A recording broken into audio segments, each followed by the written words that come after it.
इतना पढ़ो कि लोग तुम्हें पागल कहने लगे।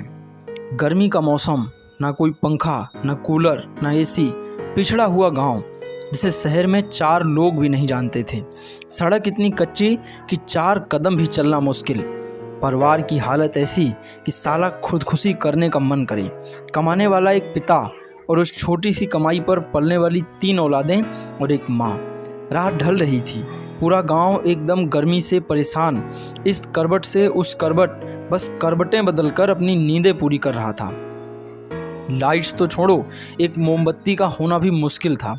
लेकिन तभी उसी गांव के झोपड़े के एक मकान में एक छोटी सी लालटेन जल रही थी, जिससे कुछ 3 मीटर दूर एक जवान लड़का पसीने से भीगा हुआ अपनी किताबों को पढ़े जा रहा था। वो पसीने से पूरा भीग चुका था, जैसे मानो उसने पसीने से नहा लिया हो। लेकिन फिर भी उसको देखकर जरा भी ऐसा नहीं लग रहा था कि उसको गर्मी लग रही है या अंधेरा और पसीना उसे परेशान कर रहा है। वो बस पढ़ते जा रहा था।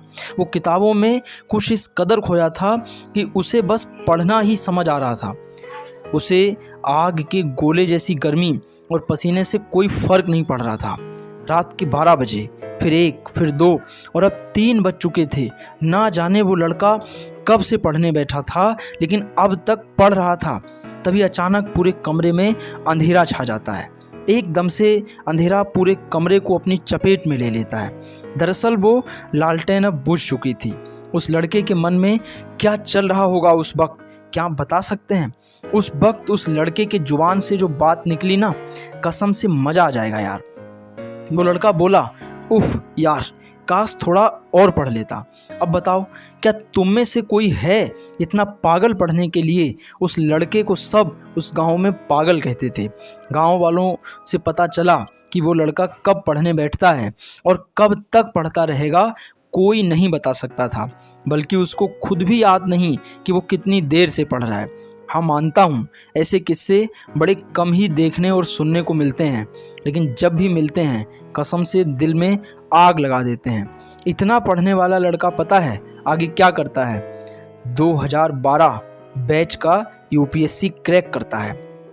जब इतनी आग लगी हो सीने में, तभी तो मज़ा आएगा जीने में। मैं कहता हूँ उस हालात से लड़कर, संघर्षों से भिड़कर जब एक गरीब और अनाथ लड़का अपने सपनों को पूरा कर सकता है, तो फिर तुम क्यों नहीं यार? अगर दिल में आग होगी ना, तो एग्ज़ाम फॉर्म के वो 500 रुपये तुम्हें नहीं रोकने वाले। उन गरीब लड़कों के पास फॉर्म भरने के पैसे नहीं होते हैं, लेकिन दिल में आग होती है। वही आग उन्हें ताज दिलवाती है। पढ़ाई भागने के लिए नहीं बनी, पढ़ने के लिए बनी है। पढ़ाई करने के लिए बनी है। अगर 2 साल, याद रखना, अगर 2 साल भी खुद को दे दिए ना, जहां तुम्हारे लिए दिन रात, सुबह शाम, अंधेरा उजाला कुछ मायने नहीं रखेगा। मायने रखेगी तो सिर्फ एक चीज़ कि बस बहुत हो गया यार, अब सिर्फ और सिर्फ पढ़ना है, चाहे कुछ भी हो जाए, बस पढ़ना है। वैसे इसके लिए खुद को उकसाना नहीं है और ना ही कोई ज़बरदस्ती करनी है। बस अपने दिमाग को और अपने मन को समझाना है। किसके लिए? पढ़ने के लिए। किसके लिए? पढ़ने के लिए। पढ़ना है तो सिर्फ इसलिए कि ये मेरा हक है। पढ़ना है तो सिर्फ इसलिए क्योंकि ये मेरा गर्व है। कल से मेरा हथियार ये पढ़ाई बनेगा, ये मेरी सफलता बनेगी और इसी से मेरा कल चमकेगा। अगर दिमाग में 4 पैसे का ज्ञान नहीं होगा ना, तो अपने खुद के बच्चे भी इज्जत नहीं करेंगे।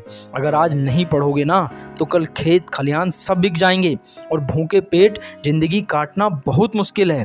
बार बार कह रहा हूँ यार, सब छोड़ दो, सब छोड़ दो, सब बातों को भुला दो। दिल और दिमाग में बस एक बात साफ रखो कि अब मज़ा करना है पढ़ते वक्त।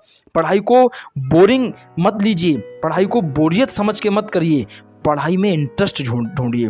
जिस दिन आपका पढ़ाई में, किताबों में, अपने सब्जेक्ट में इंटरेस्ट डेवलप हो जाएगा, पढ़ाई में आपका इंटरेस्ट पैदा हो जाएगा, उस दिन आपका कॉन्संट्रेट बनने लगेगा। और याद रखना मेरे दोस्त, जिस दिन कॉन्संट्रेट बनने लगेगा, आपका फोकस बनेगा और याद रखना यही फोकस आपको आपके गोल तक ले जाएगा।